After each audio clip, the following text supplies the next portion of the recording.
One COVID-19 patient remained in isolation on the private block at the General Hospital. However, he is said to be in a stable condition. According to Director of Hospital Services, Dr. Carol McIntosh, they have not yet reached to the stage of having to treat a critical case.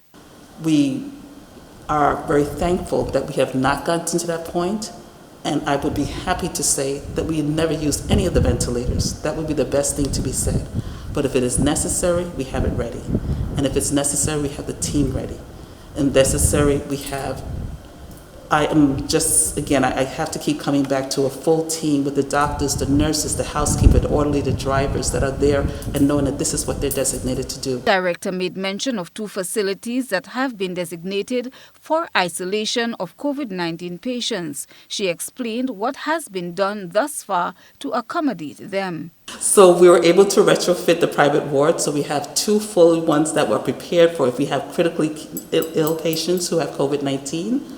And we have an additional 3 rooms for, if necessary, a patient in labor who is positive with COVID-19, for them to be able to labor without infecting additional patients. Built out a 9-bedded isolation ward that is built just off-site from the hospital.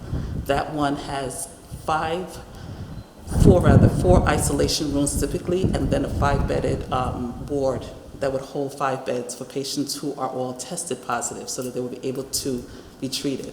Added to this is a separate room to facilitate doctors and nurses changing into and out of their PPEs.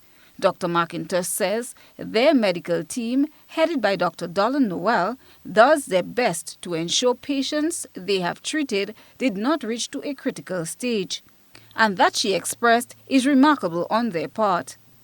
The main concern is in stopping the transmission of the virus, she says.